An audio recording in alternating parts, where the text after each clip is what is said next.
A group of old-timers, led by a 58-year-old manager considered by many to be a has-been. They were belittled and ridiculed by their big city rivals across the bay. Few but their staunchest supporters gave them any chance to win the championship which had eluded their fans for 21 years. Yet, in that memorable 1948 season, this team, without a single league leader in any category, made baseball history. Meet now Casey Stengel and the Nine Old Men, the Oakland Oaks of 1948.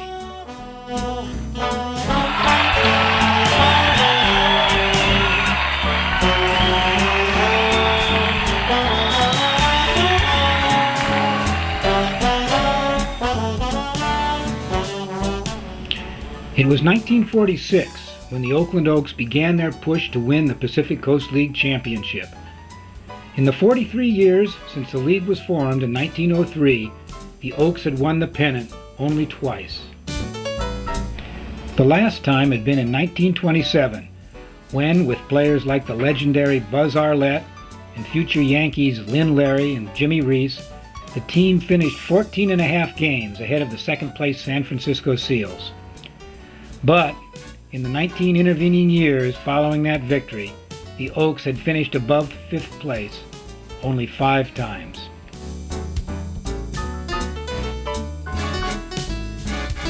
The years preceding 1946 had been the war years. Although baseball had remained the national pastime, the public's attention had been focused on winning the war.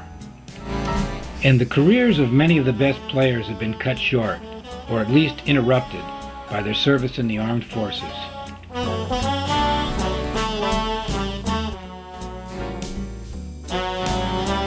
But with the end of the war in 1945, that all changed. The boys of summer were back. There was renewed interest in baseball in the East Bay, and the Oaks ownership was ready to invest in a championship team.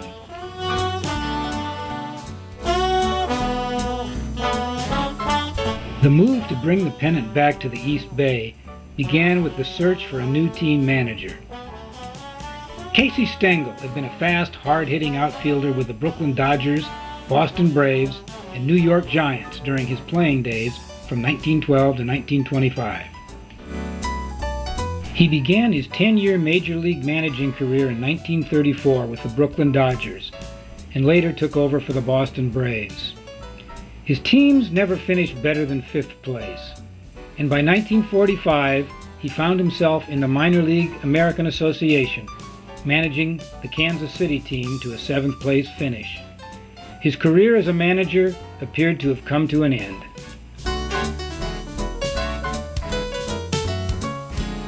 But Oaks owner Brick Laws saw in Casey the kind of motivator he needed to build a championship team, and he offered him the job as the Oaks' new manager. As for Casey, with no major league jobs on the horizon, the move meant less traveling and put him closer to his home in Glendale, California. He accepted the offer.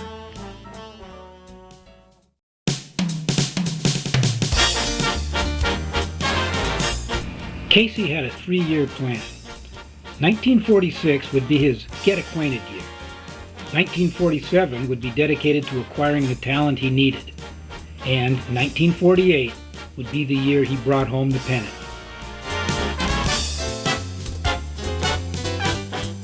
The entire Oaks roster would have to be rebuilt. Only 4 of the players from the 1945 team shown here would be carried into the 1948 season. They were Oaks' 35-year-old catcher Billy Raimondi, who had been a member of the team since 1932, the Oaks' 35-year-old outfielder and first baseman Les Garcella, and pitchers Tom Hafey and Damon Hayes, 34 and 32 years old respectively.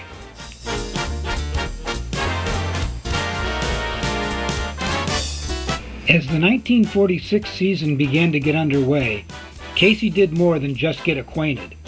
He also used his major league connections to acquire other new players. Those included veteran pitchers Ralph Buxton, who would be 37 years old in 1948, Charlie Gassaway, who would be 30, and Floyd Spear, who would be 34. Casey also managed to acquire fast and steady shortstop Ray Hamrick from the Philadelphia Phillies and long-standing Seals outfielder Brooks Holder after Holder had purchased his release from the Hollywood Stars. These players formed part of the team that finished just 4 games behind the Seals in 1946. Casey was well on his way to meeting his goal, and pennant fever was already starting to brew in Oakland. In furtherance of Casey's plan, the Oaks continued to build up their roster in 1947. With veterans like 32-year-old Dario Lodigiani, 29-year-old Mel Desabu, 35-year-old Gene Lillard, 32-year-old Maurice Van Roboys, 33-year-old Alden Wilkie, and 34-year-old Nick Etten.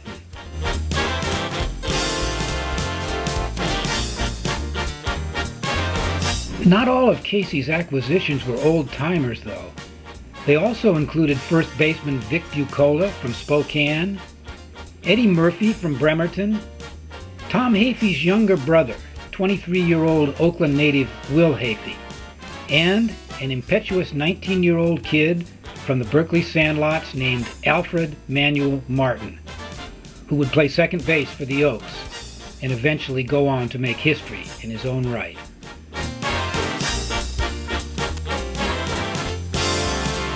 These players were part of the team that finished in only 4th place, 9 games behind the Los Angeles Angels by the end of the 1947 season. Although Casey had acquired a lot of talent, he had lost some of his better pitchers to the major leagues. There was still work to do if he was to accomplish his goal of bringing in the pennant by the next year. One major asset that Casey had in 1946 that was lacking in 1947 was his trusted coach, Johnny Babish. So Casey went out and brought him back for the 1948 season. Here's how Babish told the story 50 years later. Well, I coached for him. Oh, really? 46, of 1946. He was manager of the Oaks out here, and he said, well, stay in shape. You might be one of my pitchers. I said, oh, you're kidding. He said, no. He said, you stay in shape. I said, I'm in shape already because I was coaching all the pitchers. He said, you take care of the pitchers and the catcher, which I did. And so we should have won the pennant. We lost the pennant the last day of the season. So anyway, the next year he said, I want a playing coach.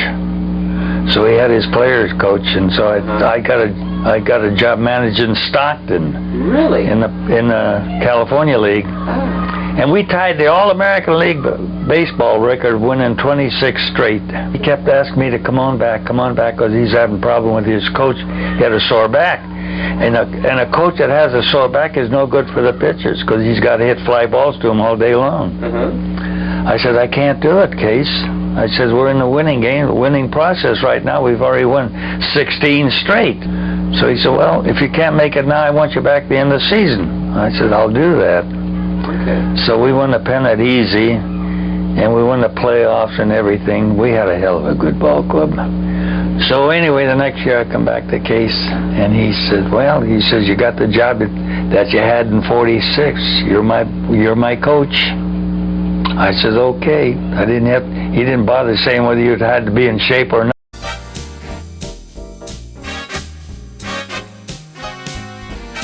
When the Oaks spring training camp in San Fernando opened in February, Casey wasted no time in getting his team in shape.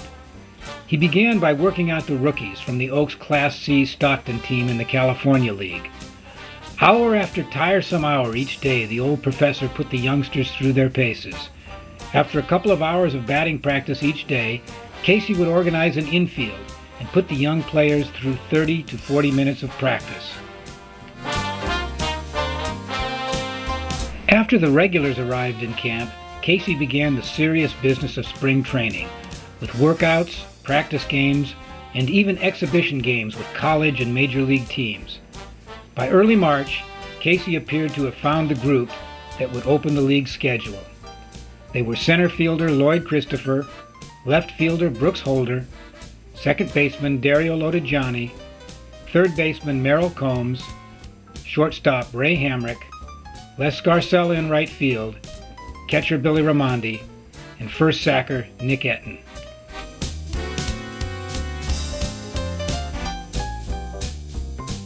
Not all of the pitchers who came out for spring training made the team. Some hopefuls like John Conant, Matt Zidlick, Don Pulford, and Bill Taylor had to be cut. But Casey was able to add several more strong arms to his bench for 1948.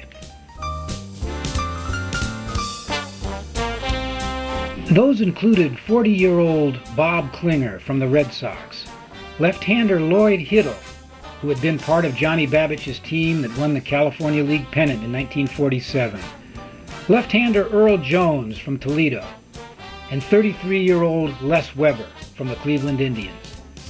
Before the end of the season, he would also add 35-year-old Jim Tobin and 42-year-old Thornton Lee, both Major League veterans, to his pitching staff. In a mid-season trade with the Sacramento Solons, the Oaks acquired veteran pitchers Lou Tost and Jack Salveson, both 34 years old.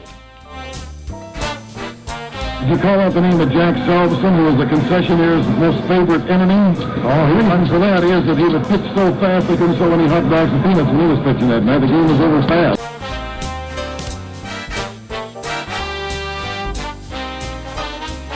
Other players who would join the Oaks' 1948 lineup included outfielder George Catfish Metkovich from the Cleveland Indians, 38-year-old Bernard Frenchie Uhal, and the hero of the 1947 World Series, four-time All-Star third baseman from the Brooklyn Dodgers, 36-year-old Harry Cookie Lavagetto. Finally, in mid-season, Casey would sign Oakland native 40-year-old Ernie Lombardi, who first joined the Oakland Ball Club in 1926 and played with the Oaks in 1927, the last time the team won the Pacific Coast League pennant. Before leaving Oakland for the major leagues in 1930, he had managed to hit a record-setting long ball over the old center field scoreboard in Oaks Park. While playing for the Solons in the first part of the 1948 season, he blasted a hanging curveball thrown by Oaks pitcher Lloyd Hiddle that was still rising as it cleared the left field fence at Sacramento's Edmonds Field. It landed in the parking lot, 578 feet from home plate. Later in the season, after he came to the Oaks, he hit the longest home run in the history of the Emeryville Park. He was later inducted into the Baseball Hall of Fame. The sports writers would later dub them the Nine Old Men, a term that was previously used humorously to describe the judges of the United States Supreme Court.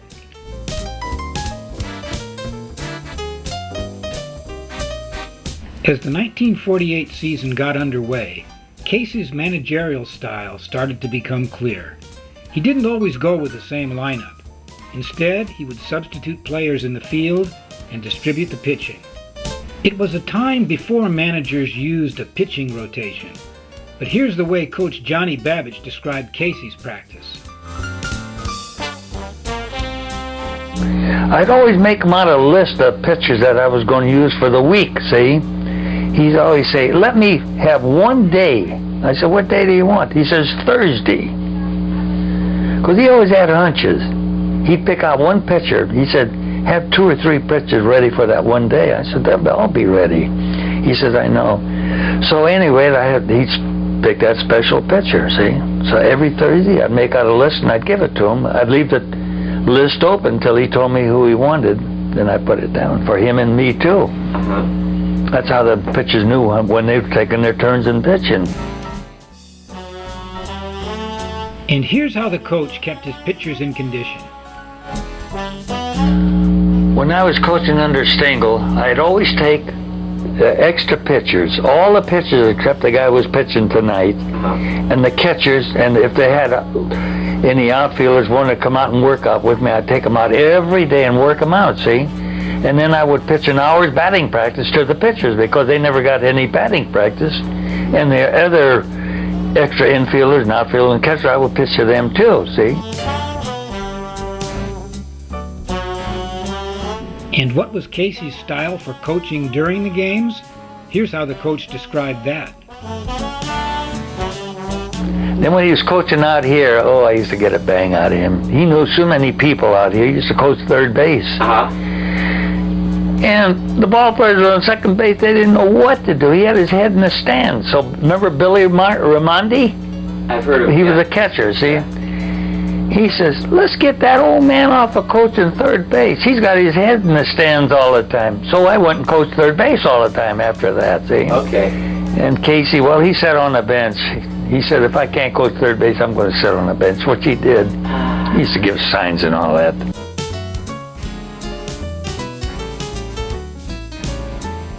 No account of the 1948 Oaks would be complete without the story of how pitcher Ralph Pine Tar Buxton acquired his nickname.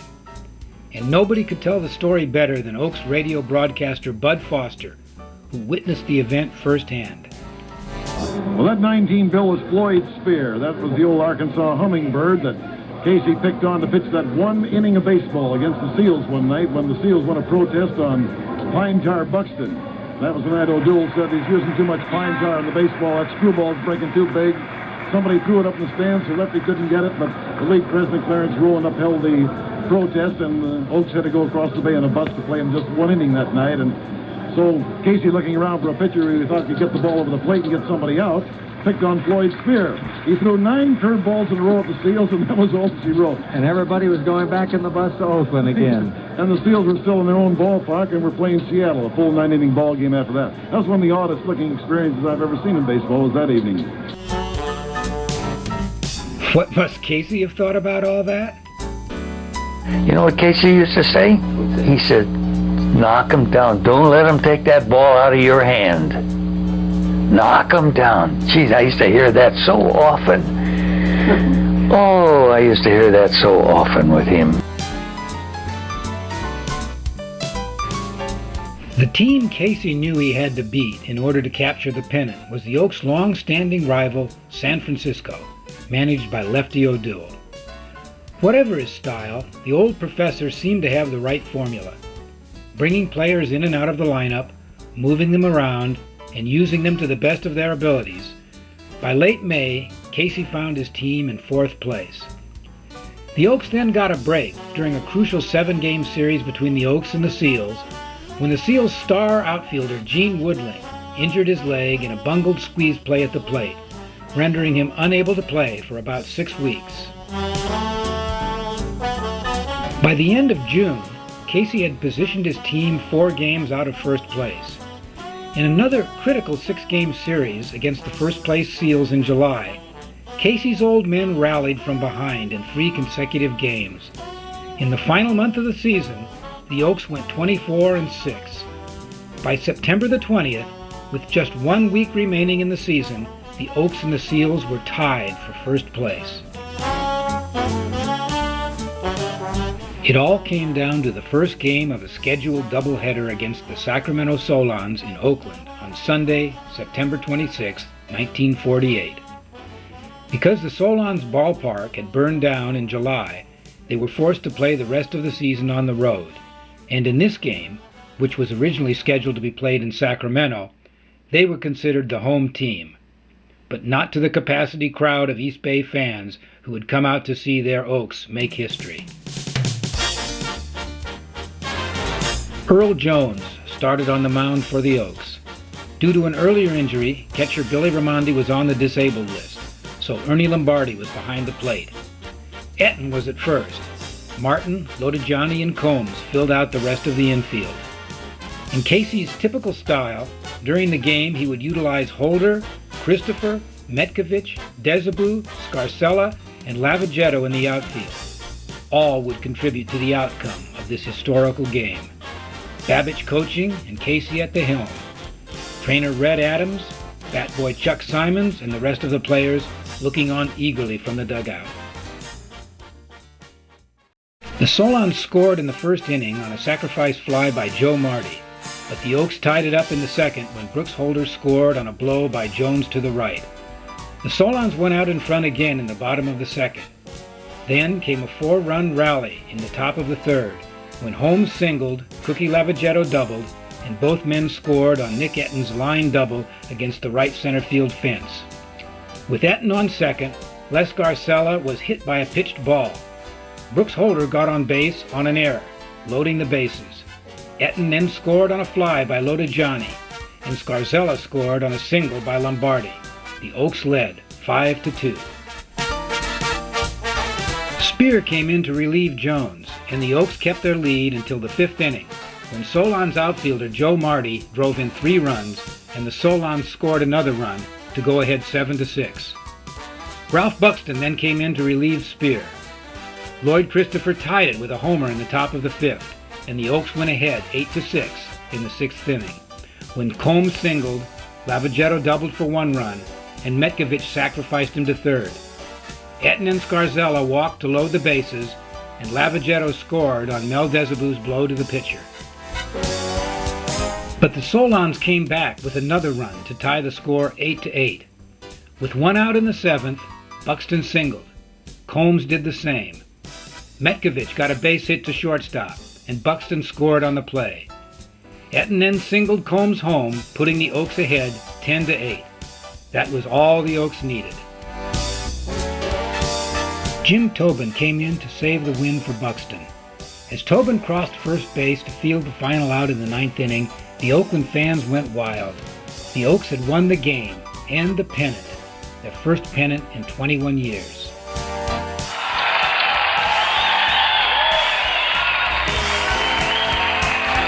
The pennant victory was the headline of the Oakland Tribune the next day. The team was honored by city officials on the field, and each of the players was given a ring in recognition of their achievement. For his part, Casey received a brand new car. Hundreds of cheering fans came out for the parade, which was held through the streets of downtown Oakland. It was the talk of the town. Casey Stengel had kept his promise to bring a championship team to Oakland, and right on schedule.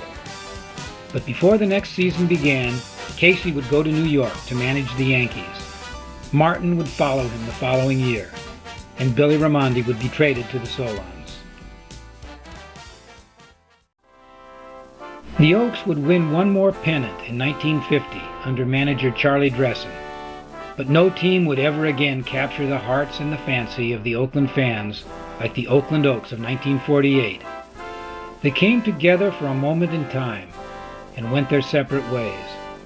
But to those of us who were there, and those who would later hear and read about them, we will never forget Casey Stengel and the 9 old men.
we had 9 old men. They knew what to do. God, I'm telling you, when you get a ball player that had 10 years experience and come down from the big leagues, he's got to know something.